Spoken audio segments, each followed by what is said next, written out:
அமைதியா, அற்புதமான ஒரு காட்டுப்பகுதிக்குள்ள தாங்க நம்ம போயிட்டுருக்குறோம். இந்த சைடு பனைமரம், இந்த சைடு முள்வெளி கருவை, அதுக்கிடையில ஆடுகள் இதெல்லாம் மேய்ஞ்சிட்டுருக்கு. பார்க்கறக்கு அழகான வழிங்க இது. சரி இந்த வழி எங்கே போகுது? அப்படிங்கிறத நம்ம பார்க்கலாம்.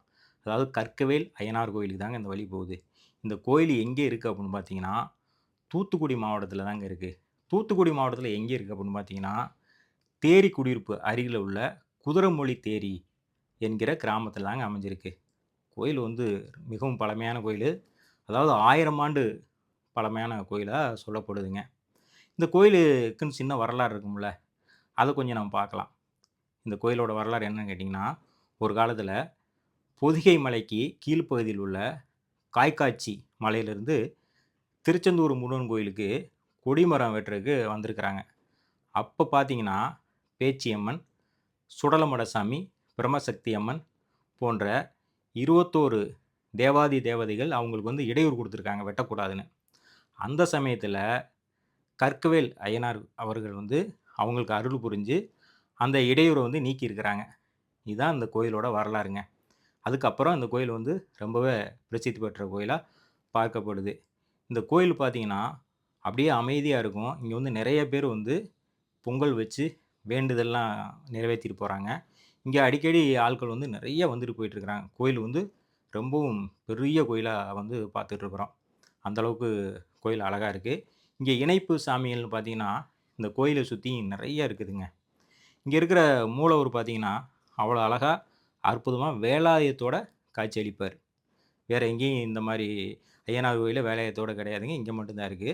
அது தென்னிந்தியாவிலே வந்து பார்த்தீங்கன்னா, பிரசித்தி பெற்ற ஐயனார் கோயிலா அது வந்து பார்க்கப்படுதுங்க. அவ்வளவு பெரிய கோயிலு. இந்த கோயிலுக்கு நீங்க வந்து பார்த்தீங்கன்னா தான் தெரியும். இந்த கோயிலுக்கு நீங்க வரணும்னா, சொந்த வாகனத்தில வந்தீங்கன்னா நல்லாருக்கும். காரா இருந்தாலும் சரி, டூ வீலரா இருந்தாலும் சரி, சொந்த வாகனத்தில வந்தீங்கன்னா, உங்களுக்கு சிரமம் இல்லாம இருக்குங்க. அவ்வளோ அற்புதமா வந்து இந்த கோயில் இருக்குங்க. இங்க வந்தாலே உங்களுக்கு மனசு நிம்மதியா இருக்கும். ஏன்னா, இயற்கையான இடம்.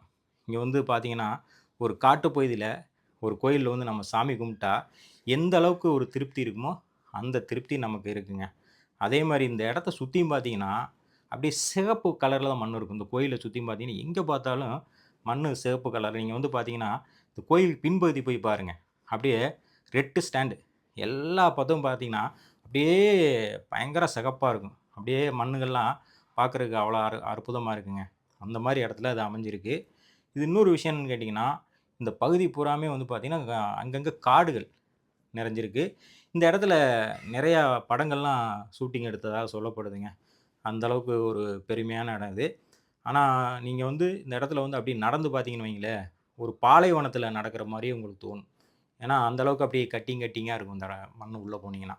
அந்த அளவுக்கு அழகா இருக்குங்க. அப்படி போயிட்டே இருக்கலாம். உங்களுக்கு போரே அடிக்காது. அந்த அளவுக்கு இருக்கும். அவ்வளோ அற்புதமான இடம். அப்படியே தூத்துக்குடிக்கு வந்துட்டோம். தூத்துக்குடியில பார்த்தீங்கன்னா, அப்படியே இந்த உப்பாலைகள் இதெல்லாம் வந்து அங்கேயே செஞ்சுட்டு இருந்தாங்க. அதெல்லாம் பார்த்துட்டு அப்படியே வந்தோம். பசி சரியான பசி. தூத்துக்குடியில வந்து ஒரு ஹோட்டல்ல வந்து சாப்பிட்டோம். சாப்பாடு சொல்லவே வேண்டியதில்லைங்க. அவ்வளோ அழகா, நீட்டா இருந்தது. உண்மையிலே தூத்துக்குடியில தான் வந்து மீன் குழம்புனா எப்படி இருக்கும்? அப்படிங்கிறத நாங்க தெரிஞ்சுக்கிட்டோம். அப்படியே மீனெல்லாம் அள்ளி வைக்கிறாங்க. வறுத்த மீனு எல்லாம் அள்ளி வைக்கிறாங்க. நீங்களும் இந்த பகுதிக்கு வந்தீங்கன்னா, அப்படியே தூத்துக்குடி மாவட்டத்தில வந்து தூத்துக்குடி சிட்டில வந்து சாப்பிட்டு பாருங்க. ரொம்ப எந்த ஹோட்டல்ல சாப்பிட்டாலும் அழகா இருக்குங்க. நாங்க வந்து பிரேமா மெஸ்ல தான் சாப்பிட்டோம். நீங்களும் இங்க வந்து சாப்பிட்டு பாருங்க. உங்களுக்கு ரொம்ப பிடிக்குங்க.